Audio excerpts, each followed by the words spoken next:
ഇസ്രായേൽക്കാരെ ഈജിപ്തിൽ നിന്നും ഫിലിസ്തീരെ കഫ്തോറിൽ നിന്നും സിറിയക്കാരെ കീറിൽ നിന്നും കൊണ്ടുവന്നത് ഞാനല്ലയോ?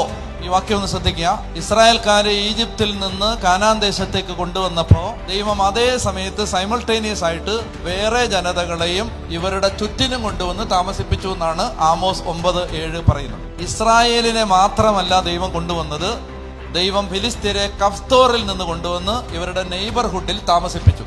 എന്തിന്? പിന്നീട് ഇസ്രായേലിന്റെ ചരിത്രം വായിക്കുമ്പോൾ നമുക്ക് കാണാം, എവിടെ ഇസ്രായേൽ ദൈവത്തെ നകലുന്നോ, എവിടെ ഇസ്രായേൽ വിഗ്രഹങ്ങളിലേക്ക് ആശ്രയിക്കുന്നോ, എവിടെ ഇസ്രായേൽ ദൈവകൽപ്പന മറക്കുന്നോ, അപ്പോ ഈ അയലോക്കത്തുനിന്ന് ഫിലിസ്തീർ വന്ന് ഇവരെ ആക്രമിക്കും. സത്യം പറഞ്ഞാൽ ഈ ചാനലുകാരെ എല്ലാം നിർത്തിയിരിക്കുന്നത് ആരാണ് എന്ന് ചോദിച്ചാൽ അതിന്റെ ഒരു ഉത്തരം ആരാണ്? ദൈവമാണ്. അതിന്റെ കാരണം എന്താണ്?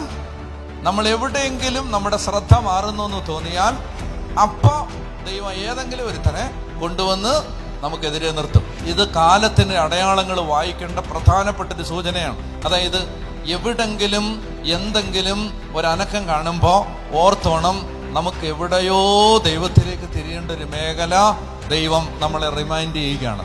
ദൈവത്തിന്റെ സംരക്ഷണം നമുക്ക് സ്വീകരിക്കേണ്ട ഒരു മേഖലയെക്കുറിച്ച് ദൈവം നമുക്ക് പറഞ്ഞു തരികയാണത് ആത്യന്തികമായിട്ട്. അതുകൊണ്ട് നമുക്കെതിരെ നിന്ന് എല്ലാ മനുഷ്യരും നമ്മളെ സഹായിച്ചിട്ടേ ഉള്ളൂ, വളർത്തിയിട്ടേ ഉള്ളൂ. നമ്മുടെ വിജയങ്ങളെക്കാൾ നമ്മളെ വലുതാക്കിയത് നമ്മുടെ പരാജയങ്ങളാണ്. നമ്മളെ സ്നേഹിച്ചവരെക്കാൾ നമ്മളെ വളർത്തിയത് നമ്മളെ ദ്രോഹിച്ചവരാണ്. അപ്പോൾ അതുകൊണ്ട് കൂടുതൽ ദൈവത്തെ ആശ്രയിക്കാൻ ഇവർ നമ്മളെ പഠിപ്പിച്ചു.